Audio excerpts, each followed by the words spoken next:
So in today's video, I'm going to be answering your questions that you left on my Instagram. I have the questions here. There was quite a few questions that were left, so I'm going to do my best to answer them all in today's video. All of them are maths related, revision related, GCSEs, A-levels, whatever, and I'll do my best to answer them as best as I can.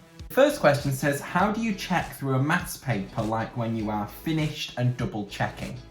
Big tip I can give to you is to go through all the questions in your exam paper and have a look at your final answer. First of all, make sure you've got a final answer, and if you haven't, then look back at the question and see what you can do with that question. If you have got a final answer, check that your answer makes sense. So if you're asked how many people there are at a fairground and you've said there is 130.1, you can't have 0.1 of a person, so you need a whole answer for a question like that. If you're checking a question that you haven't even started yet and that you missed out in your exam, then reread the question slowly, highlight or underline keywords that jump out to you, and then see what maths you can do with that question. Think about practice papers that you've done and see if there's any questions like that, or you can think of any questions like that that you did in practice papers, and have a think back to what maths you did. The next question says, how do you revise/prepare for the GCSE maths exams? So I sat my maths exam last year in 2018 and I actually came out with a 9. The biggest thing that I can give is to use past papers. That's the best way that you can see how questions are going to be asked in exams and see what topics come up in exam papers. The topics that come up in exam papers are the ones that not always come up, but the majority of those topics come up each year. They can test any topic that you learn in class, so make sure that you revise every topic, but exam papers are a really good way of seeing how questions are worded, what topics come up, and just getting used to answering those style of questions. When I completed practice papers, I would then go mark them using the mark schemes, and that allowed me to see where marks are allocated, because at the end of the day, you're going to get your grade from the marks and from the exam papers. So look at mark schemes. You can even have the mark scheme up whilst you're going through the paper if that helps you. As soon as you've finished a question, go and look on the mark scheme and see where the marks come from. Then what I did is I answered loads of practice papers, and I saw that my grades were improving throughout the practice papers, and that way I saw that my revision was working. If practice papers don't work for you, there's loads of other ways that you can revise: flashcards, mind maps, use your teachers, ask questions from your teachers, and there's loads of revision resources online as well. But you want a revision method that works, so you want to be able to test yourself the best way using exam papers and seeing your grade improving. If your grade isn't improving, then have a think about your revision method, because it might not be working, and try and find another one that works for you. The next question says, how do you cope with exam stress? Now, I was actually quite lucky. I didn't get that stress during exams, and I don't think you need to really.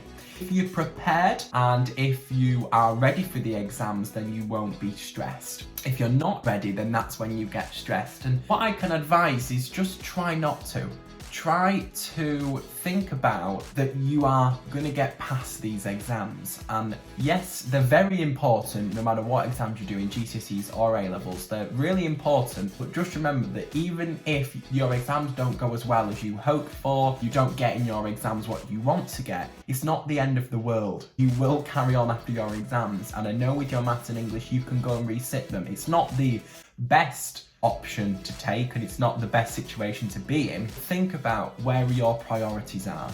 So I know at GCSE you have so many exams, but just think about what are you wanting to take at A-level, or what are you wanting to do after you leave college, whether that be an apprenticeship, whatever. Think about that and think about where you really need to focus your time on. If you know that you can maybe not put as much work into French, for example, because you really want to go and do maths at A-level, and focus on your maths. It's really easy to get lost in all the subjects, but if you just focus on where you want to be going, obviously you need to pass them all or you need to get good grades in them all, but just try and think about where you want to put your focus. Hopefully that made sense.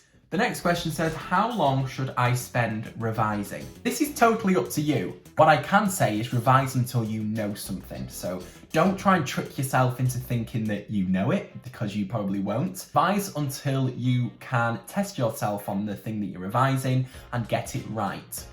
The next question says, have you always been interested in maths, and what are your future plans in maths? No, the simple answer to that is I wasn't always interested in maths. I didn't really have an interest in any subject really until about year 9. I was actually in set 4 for maths out of 6, and then I actually got a new teacher during high school and I just started to enjoy maths. By year 11 I'd moved into set 1, and on my first exam in year 11 I actually came out with a grade 9. So anyone can do maths if you want to, and that's really important, I think. My future plans for maths, I am currently doing further maths. I've already done my A-level maths and I'm now doing A-level further maths.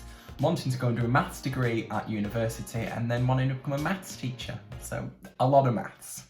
The next question says, how to revise for GCSE maths. I briefly just touched on this in the other question, I think. Yeah. Past papers was the best for me. The next question says, what made you like maths so much? That's a good question, because like I just answered, I didn't used to like it. I don't like English. I like the way you think in maths. Logic thinking, arriving to an answer, going from a complex question to a really sort of satisfying answer, if you like. That's what I like about maths. I keep getting confused between expanding and factorizing. Any tips? Okay. Expanding brackets, you want to, so for example, if you had a number outside the bracket and then inside the bracket you've got an expression in terms of x, expanding, you want to take away the brackets. It's like if you're expanding, let's think about expanding a house, you want to take away a bit of the house and then build it bigger. Or if that helps, you're expanding the brackets, you're taking away the brackets and then multiplying the number. Did that make any sense? Factorizing, you're putting the brackets back in. So you're taking a factor out of both of the terms and then putting brackets around them. Hopefully that helped. Next question, any advice for failing maths students? First of all, I'm sure you're not failing. You might think you are, but you need to get rid of that. Get rid of thinking that you're failing, because if you think you're going to fail and you don't have the right mindset, you're not going to want to improve, and you're not going to improve because you're thinking negatively. Even if you can't do maths, think that you can do it. Think when you start a question, I am going to get an answer to this. No matter whether it's right or wrong, you're going to get an answer to it. When you think like that, you actually do start getting answers. And you then, as you do more and more questions, you start getting right answers. And you memorize the ways to do the questions and you start learning the different methods that you can use. Because you've thought positively, it's actually allowed you to absorb all this maths and you've wanted to absorb all the maths, and then you don't fail. Simpler said than done, but hopefully it will make you improve. The next question, what is your best way of revising? I really struggle. Practice papers, just more and more practice papers. You have to learn the maths first and learn it whichever way you think is best, whether that be revision guides, revision clubs, revision cards, watching videos, doing practice questions. Do your revision and then test that it works through exam papers, because that's what you're going to be sitting in the real exam. So test yourself, revise and test. How can it be easier to remember maths formulas? Well, for GCSE, you're not given the formula sheet, so you do have to remember them all. But online, there is the formula sheet that you have to know. That sheet includes all of the formulas that you need to remember. So maybe write them out all on flashcards. On one side have the name of the formula, on the back have the other, and then just test yourself. Get your mum to test you, get your dad to test you, get your nana to test you. Hopefully, if you do that over and over, they'll start sinking in. You could also put them on the wall, so you could stick them on the wall if you want, nice decoration. Videos maybe, put them into a song. I know that might be on YouTube somewhere. The next question is best bit of advice for GCSE students. Don't worry, you'll be alright. This one says, not a question, but you gained a new subscriber. Thanks.